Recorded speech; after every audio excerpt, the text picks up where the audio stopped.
What is up, fellas? We are back for another UFC predictions video, this time for UFC 304, Edwards versus Muhammad. Guys, our pilgrimage is over. We have a good card to look forward to this weekend. Uh, Sorry to all my UK brothers who have to watch this card in their home country at fucking 5 in the morning. That shit sucks. But I'm going to be breaking down the entire card and giving my picks and predictions. Let's jump right in, fellas. Oh, don't forget to subscribe right there. We're almost at 100. That'd be cool. Uh, let's jump right in. Kicking us off, Shenna Banon versus Alice Adreline. Uh, Fellas, Alice Adreline sucks. Bad. Basically, looking into her career, this lady has not really beaten anybody. Uh, with like more than 5 wins. A lot of her wins recently are literally women who are like 0-4. I believe this is a short notice replacement for Shanna Banon's original opponent. I don't think Shanna Banon is a world beater by any means, but I think her getting that UFC initial experience in her debut against, I believe it was Bruna Brazil, had a decently competitive fight with her. I think that's going to lend to her improving her skill set and growing as a fighter. And I think also as like the bigger lady, I think she's a little bit more skilled on the feet. I think she should be able to beat Alice Adreline. I think probably by decision is my best bet, fellas. Moving up to heavyweight, Mick Parkin versus Lucas Bursky. They updated the ESPN like layout, and it's like it doesn't fit everything now. It's really fucking annoying. This fight, guys, I believe I picked Mick Parkin. I did. Mick Parkin is a enigma to me for the simple fact that, like, man, he hasn't looked great against some opponents that, in hindsight, are really dog shit.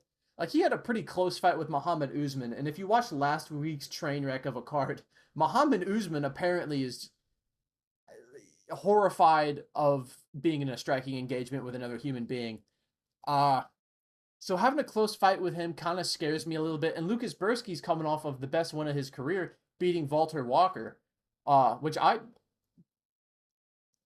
didn't really see coming. Well, I kind of did. I kind of thought Lucas Bursky was a little bit more skilled than people are letting on, and I kind of feel like that now. I feel like he's a little bit better than people are thinking, and he's a little bit better than I think the line signifies, especially because Mick Parkin loves to have close fights with people that suck. So this I think might be closer than the line would indicate. I still think Mick Parkin in theory should win this fight. Bigger guy, more reach, and I do think Mick Parkin can shoot and get a takedown on Lucas Bursky. Kind of the way Carl Williams was able to do. Granted, Williams is a lot better, I think, as a grappler than Mick Parkin, but I think Mick Parkin can work that as well. Mick Parkin's got a nice jab. I just it's unranked heavyweight, fellas. So the variance is insane. But I do think Mick Parkin can get this fight done. I think he can probably win this fight. I think he can get it done via TKO and get himself a finish here if he can get Lucas Bursky to the ground, which I think he can do because Bursky's given up about 30 pounds in weight. And if Mick Parkin can get into the hips, get in on a single leg or something, I think you could take Bursky down. And I think Bursky'd be hard pressed to get up. And on the feet as well, I think Mick Parkin has a little bit of a speed advantage on the feet. I think his jab's a little bit faster, and I think he can find that pretty consistently. But we shall see. I don't think Lucas Bursky's a total bum, so excited to see how that one plays out. Moving up to, I believe this is at welterweight. Sam Patterson made his debut at 155, but I believe he's at welterweight now because he just beat Johan Lainez. So yeah, this is welterweight. Sam Patterson versus Kiefer Crosby. Guys, Sam Patterson is going to beat the dog shit out of Kiefer Crosby. Kiefer Crosby, I just don't think is all that. And Sam Patterson, he's a lot more technical. I think he's a better fighter outright everywhere.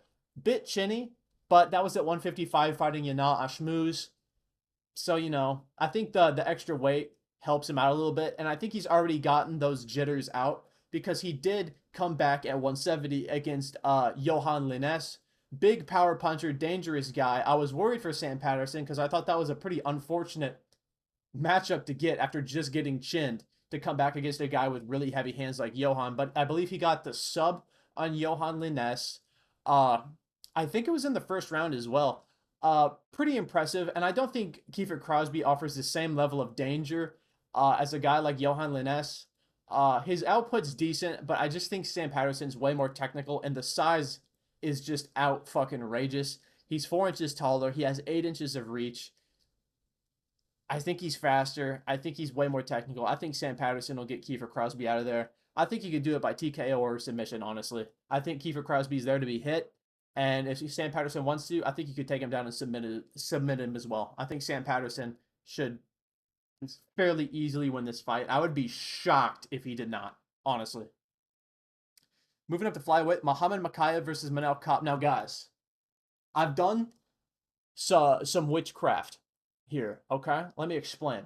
Recently, our past couple of cards, we haven't been doing too good. Last weekend especially, but I didn't do any tape for that because I didn't have the time. So I just kind of just shot from my hip. I'm doing some voodoo here, and I picked Muhammad Mokaev to win. But what I'm trying to do here is I'm trying to, with my deteriorating luck with picks, I am hoping that I can pick Mokaev and that he will lose. Does that make sense? Stay with me. I picked Muhammad Mokaev because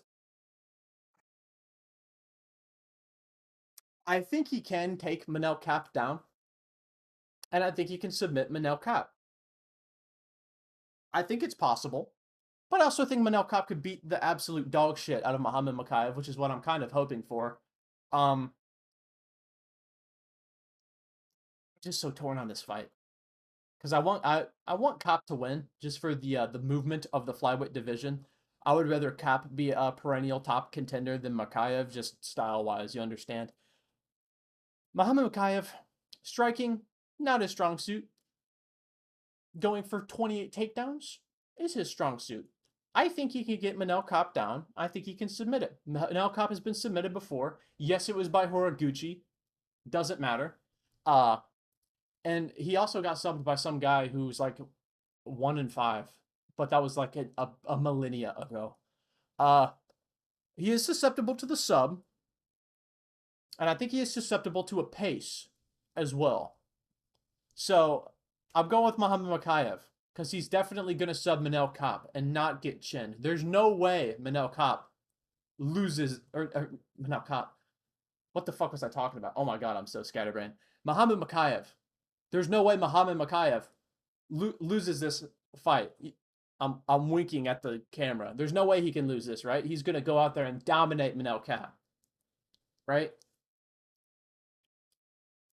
That's what we're all hoping for, surely. Moving up to 170, Ben Elliott versus Preston Parsons. Um, I feel like you gotta go with Preston Parsons here, guys. Ben Elliott's not too bad. He beat a really good guy in the Contender Series, Brito. I don't feel comfortable saying that guy's first name with my English pronunciation of what his first name reads. I'm just not gonna say it. Brito's a fucking beast though. And Ben Elliott did beat him by decision. This guy, dangerous dude. But then we go to a decision with Val Woodburn where we both rock each other, and it just kind of is a shit show, which I think is a little bit of a bad look, especially when you're fighting a guy like Preston Parsons. Preston Parsons is very technical, and he's pretty fucking good everywhere. Beats Semmelsberger. Okay win. Semmelsberger is dangerous, but he's not exactly a technical god. Split decision with Trevin Giles, not the worst thing in the world. I really like the unanimous decision win over Evan Elder. I think that's a really good win because I think Evan Elder's really quite good. And he's been looking okay lately. I just think he's beaten a higher level of opponent recently, and I think he's more technical. I also think Ben Elliott is very fucking chinny. He seems to get hurt a lot on the feet, but Preston Parsons normally not a guy known for the knockout. I don't believe he has any on his record. But If he's going to get one on somebody, I think if he plants a good right hand on Oban Elliott, I think he can drop him for sure. And I think in a grappling scramble, I think I would favor Preston Parsons as well. I think he has the submission upside, and I think he has the control upside. If they get into a grappling exchange, I think he'd probably end up on top. So I think Preston Parsons can win this fight. I'm going to go with the decision here for Preston Parsons. Moving up to 205, Modestas Bukauskas versus Marcin Prachnio. Guys, stay with me here. I'm going with Modestas Bukaki uh, over Marcin Prachnio. Now, this is a close fight.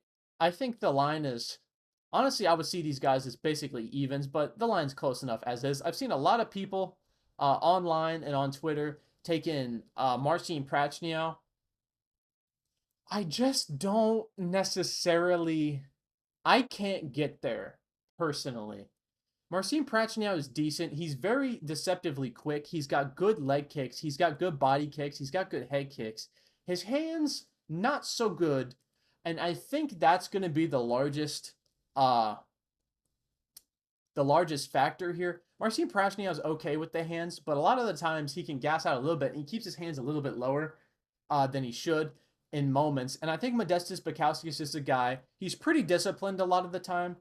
He was looking good against Vitor Petrino before he got caught by a huge shot. That'll happen though. I think technically with his hands, I think he's just better than Prachnio, and I think he can get on the inside of Prachnio's kicks. And I think he has faster hands. He has longer reach. I think he can land on the chin of Prachnio with the hands. And Prachnio's chin, not so good.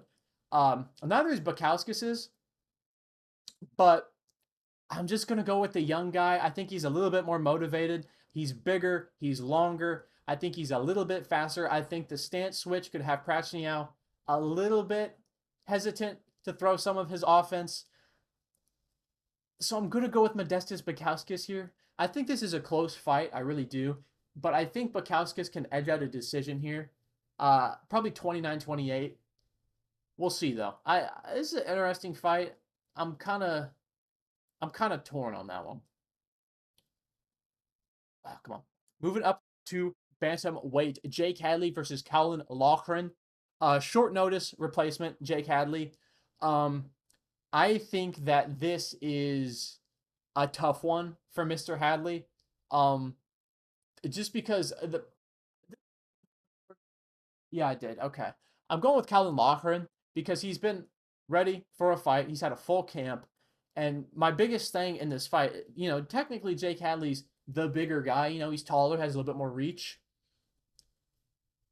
Colin Loughran is built like a Samsung smart refrigerator. This motherfucker is dense as hell, and he is strong. And I just feel like Jake Hadley, he's just a very wiry dude at 125, but I feel like at 135, he's going to be sorely out muscled and out strengthed here over 3 rounds. I think outside of maybe Jake Hadley landing some nice shots on the feet, which Colin Loughran's stand-up's not very good, I don't think. I think Jake Hadley's stand-up's probably a little bit better. And outside of Jake Hadley snatching up a submission, which I don't think he's going to be able to do, I think Loughran will be able to power out of a lot of submissions that Jake Hadley throws up and just control him once he gets him to the ground. Because Jake Hadley is susceptible to just being smushed by a guy that's bigger and stronger than him. And Colin Loughran is bigger and stronger than him. Not technically bigger, but frame-wise, the man is dense. And on the board, I wrote size plus strength equals control. Basically, I think Colin Loughran can take down Jake Hadley, and once it's there, I don't think Jake Hadley's getting up to his feet. So I think Colin Loughran can just win minutes on the ground just like that with control time. And I think he'll probably get a decision win over Jake Hadley. Maybe even a TKO to ground and pound, honestly. One of those two, I think, for sure.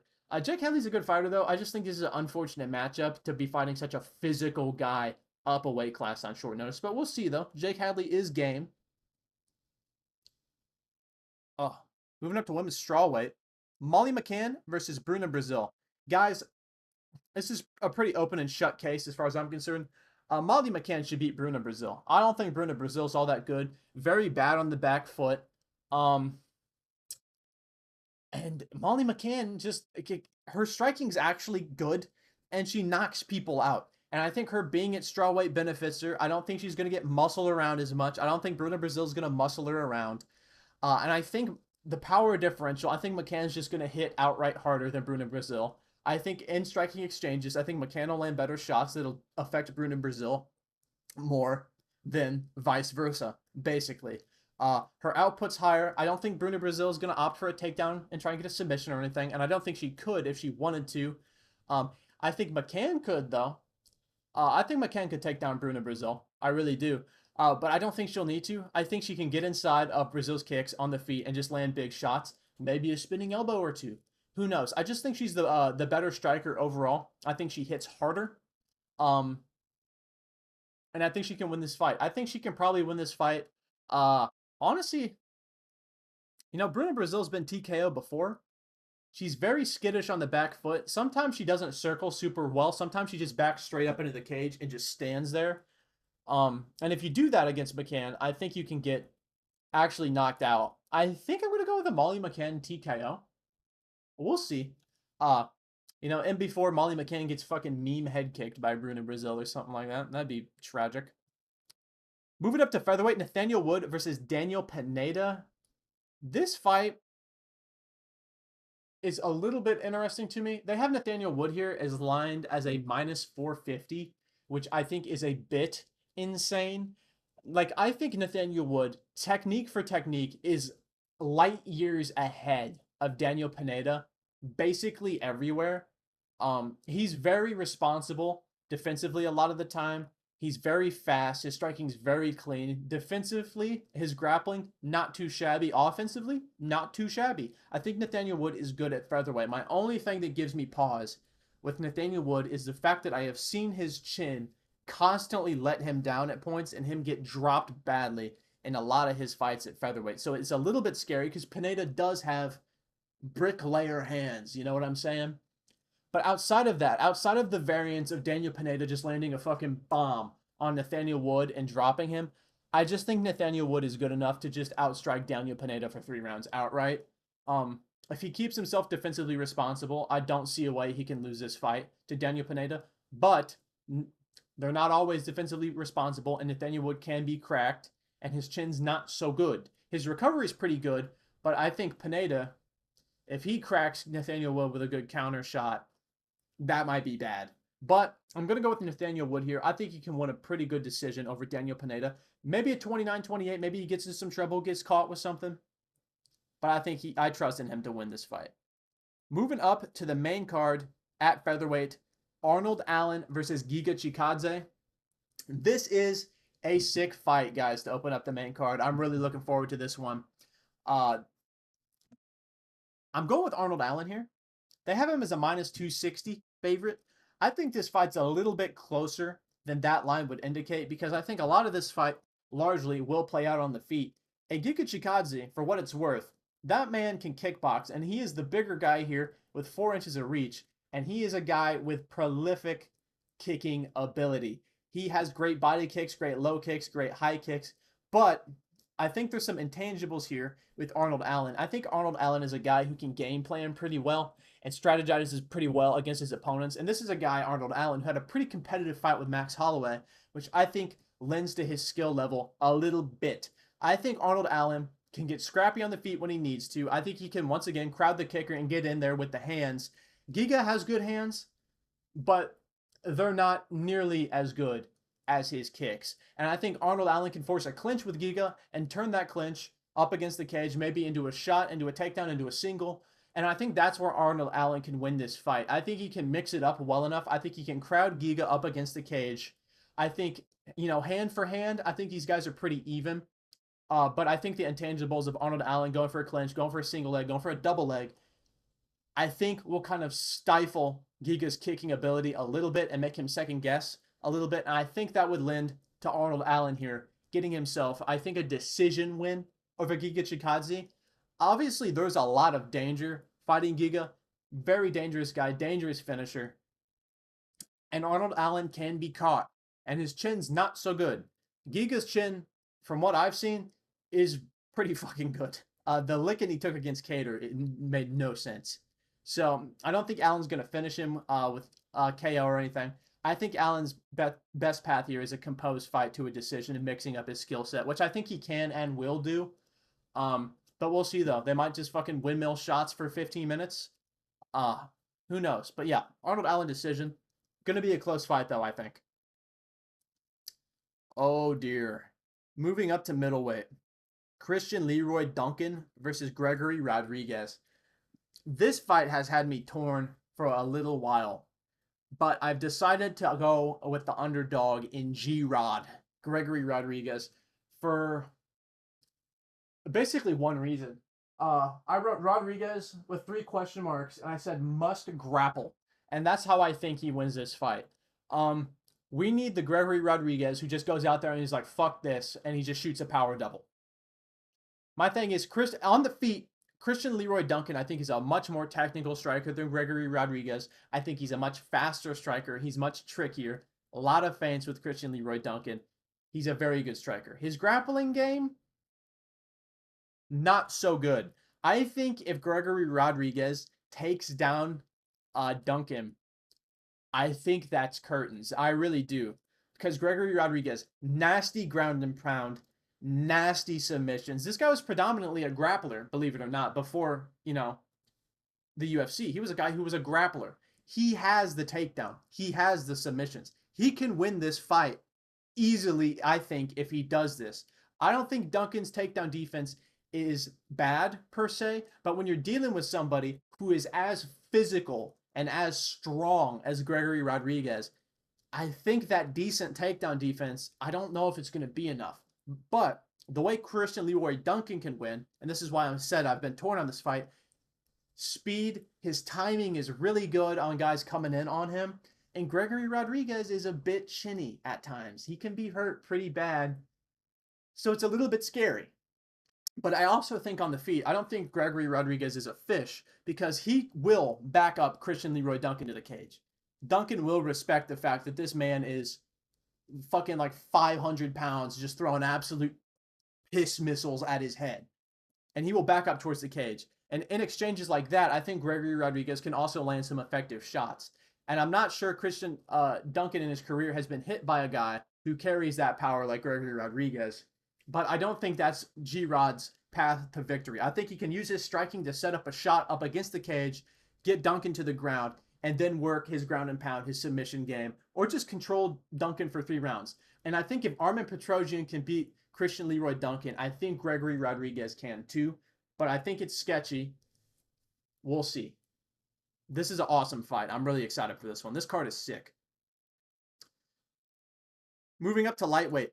Bobby King Green versus Paddy Pimblett. Another fight, guys, I'm absolutely brutally torn on. But I'm going with Paddy Pimblett, guys, over Bobby Green. I think if Paddy Pimblett doesn't go out there and just box with Bobby Green, I think he can win this fight pretty consistently. And I'll explain why. Paddy Pimblett's a guy, his striking is not the best, especially his striking defense. It's a little bit ugly, keeps his chin high when he throws punches. He kind of just throws punches like this. A little bit ugly, and if he only does that with Bobby Green, he will surely lose this fight. What Paddy Pimblett does have in his arsenal of his striking, he's a real good kicker. I rewatched his Luigi Vanderini fight, his UFC debut, and he was using a lot of really effective kicks that I think will be really effective against Bobby Green here in this fight. He has a nice teep. He has nice leg kicks. He has a really good jumping switch kick either to the body or to the head. He has good head kicks off his lead leg. I think the kicking of Paddy Pimblett can be effective on Bobby Green because when you're dealing with a guy who is fast like Bobby Green with the hands and has a lot of head movement, the one thing that isn't going to move is going to be his body and his legs. And I think Paddy Pimblett can effectively target that with his kicks. I think he can also kind of be a little bit passive in this fight, not necessarily be a guy like a Tony Ferguson, a Jim Miller, a Drew Dober, a guy who's just going to crash into Bobby Green. I think if he plays a little bit more of a ranged game, a ranged striking approach with Bobby Green, I think he can have success. I also think if Paddy Pimblett at some point gets a takedown, I think he will finish this fight because Bobby Green, although he has good wrestling defense, he does not have good jiu-jitsu defense. I think Paddy Pimblett will finish Bobby Green if he gets him flat on the ground outright. Now, how does he get him there? Paddy Pimblett's takedowns aren't the best. Bobby Green's takedown defense is decent. But another intangible that I want to talk about is I think that like you put a gun to my head and say if these guys both land a flush 1-2 on each other, who's getting dropped flat on their ass? It's going to be Bobby Green, dude. I think Bobby Green's chin is honestly cooked. Okay? I think it's cooked. He got hurt against Jim Miller. He got dropped. He got horrifically KO'd by Jalen Turner. Fucking legacy levels of CTE here. He beat Grant Dawson. Super impressive win. He got dropped by fucking Grandpa Tony. He was getting beat up by Jared Gordon on the feet before he headbutted him. He got fucking flatline KO'd by Drew Dober. And that's about it recently. But all of these fights, he's taken some pretty decent damage at 37 years old. So I feel like even though Paddy Pimblett's striking is bad, well, I don't want to say bad. It's just not, his boxing is not anywhere close to Bobby Green's. I don't think Paddy Pimblett needs to land a ton of volume on Bobby Green to hurt him. I think he needs like one shot, and I think it'll affect Bobby Green. And if he does drop Bobby Green, I think Paddy Pimblett will just crash into him on the ground and just jump right on top of him and start working his ground and pound and going for submissions. I think Paddy Pimblett can win this fight, dude. And as an underdog, I just want to pick him. I think he can win. I really fucking do. You know, Paddy Pimblett looked pretty good against Old Man Tony. Not that that's saying anything, but it's a close fight. And like if Paddy just goes out there and boxes with Bobby Green, he's gonna get the shit beat out of him. But I don't think he's that stupid. I don't. So I think he can win this fight. I think he will have a game plan set for this fight, and I think he will use it. And I think he'll probably win a decision here against Bobby Green. I think it'll probably be like a 29-28, maybe even a split. I think this fight's going to be pretty fucking close, as the line would indicate. Moving up to heavyweight, fellas, for the interim title, but might as well be undisputed. Tom Aspinall versus Curtis Blades. Guys, I'm going with Tom Aspinall. Of course I am. How could I not? Really? I don't know if my mic's picking that up. There's like a giant plane flying overhead. Tom Aspinall, I just think is a freak athlete.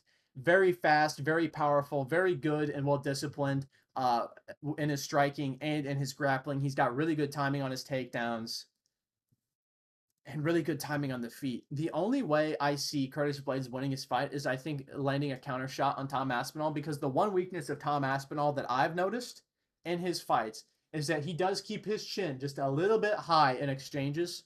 He doesn't really tuck it at all, but he's never really paid the price for that. And when he did get cracked, because he did get cracked when he fought Sergey Pavlovich, he ate some fucking schmeat. Looked fine, which I think is a good thing. But Curtis Blades, good boxer, decent hands, good power. He's a heavyweight. They all have good power, or at least most of them. I've seen people say Curtis Blades is wrestling. I said this when Curtis Blades was fighting Jailton Almeida. And despite getting the pick wrong, because I picked Almeida, I was proven 100% right when I said that Curtis Blades is grappling disgustingly overrated. It's not that good. Because I said Almeida will go out there and he will out-grapple the shit out of him. And he had like the most dominant grappling first round in like heavyweight history. He got like 10 takedowns with like 5 minutes of control time in one round. So I don't think Curtis Blades, I don't think he's going to be able to take down Tom Aspinall. And Tom Aspinall is a guy who circles very well. So if Curtis goes for a double, I think Tom's already going to be moving out to either side. I think he can sprawl well too. I don't know that for sure because he never really gets a lot of takedown shot on him. But if his wrestling defense is as good as his wrestling offense, as far as timing goes, I think he'll be just fine against Curtis Blades. And on the feet, I think he's just light years ahead. Speed-wise, I think power-wise, he hits harder. Curtis Blades can be TKO'd. But Curtis Blades does have legit power, and he has good boxing. His grappling's solid. So it's a tough fight for Tom, but I don't see anything that makes me want to pick Curtis Blades to win this fight. I think Tom Aspinall will win this fight. I think he will get a TKO win over Curtis Blades with like a maybe just like a how does he do it? I think he probably just does it with straight punches. Curtis Blades does like to trade hooks occasionally, and I think Tom Aspinall will beat his hooks with his straight punches and drop Curtis Blades and finish him early. Another potential weakness, I just want to throw this out there just in case we see it in the fight. Not sure about Tom Aspinall's cardio because we've never seen him deep in a fight. I'm not sure how deep this fight will go because both these guys are very powerful though. But that could be something that rears its head. Who knows? We'll see. And moving up to our main event at welterweight for the welterweight title, Leon Edwards and Bilal Muhammad. Guys, I'm going with Leon Edwards. Bilal Muhammad has put together quite the streak, and he's looked okay doing it. But I've got to be honest. And this is whenever I've watched a Bilal Muhammad fight, and this I'm not saying this to be like a Bilal hater. I've just never understood how he keeps beating people because his striking is awkward. He looks scared to be striking with people a lot of the time. He's very skittish, I guess is the word. Timid? I don't know. He's a little bit like stiff. He's a little bit like whenever a guy gets close to him. And I just think on the feet, kind of like in their first fight, I think Leon Edwards is going to chew up Bilal Muhammad. And I think Bilal Muhammad is a guy who largely likes to pressure people and work his grappling or work his striking with the pressure, kind of like he beat Sean Brady. I don't think he's going to be able to pressure Leon Edwards because Colby Covington couldn't pressure Leon Edwards, and I think Colby's a lot better of a pressure fighter than Bilal Muhammad is. I think Bilal Muhammad's going to get ate up by feints here. I think he's going to be biting on a lot of the feints of Leon Edwards. Leon Edwards gives guys a lot of looks when he's striking with them, and I think he's a lot faster than Bilal on the feet. I think he's a lot more technical, and I don't know if Bilal Muhammad can really take down Leon Edwards that well. I think he can get a takedown or two. I'm not sure if he's going to be capable of keeping Leon Edwards down, though, if he does get a takedown. That's my thing. Because Leon Edwards, I mean, for like the longest time, people are like, but he'll get taken down, though. But he really doesn't get taken down by a lot of the wrestlers that he's fought. Covington couldn't really get him down. Usman couldn't really get him down with that much regularity. So is 36-year-old Bilal Muhammad going to get him down with regularity? Personally, I just can't get there. I don't think Bilal Muhammad's going to outstrike him. I would be shocked if he did. I don't think Bilal Muhammad's going to knock him out. If he does, we truly are living in a cursed timeline. I just think Leon Edwards is outright a more technical and more skilled fighter in the prime of his career. He's the bigger guy. He's the faster guy. Despite Bilal Muhammad, I think he is good. I think he's put together a great streak. I can't get there to pick Bilal Muhammad here in this fight. I have to go with Leon Edwards just based on what he's shown me. I think Leon Edwards can get this done by TKO, but I also think it could be a boring fight, and this goes to a decision, and I think Leon Edwards would probably win a decision as well. But yeah, thank you guys so much for watching. I appreciate it so much. Don't forget to subscribe. We're almost at 100. Hopefully we do good on this card. This is one that actually matters. So, but I'll catch you guys next time. Maybe I'll stream this card. I don't know. But I'll see you guys later.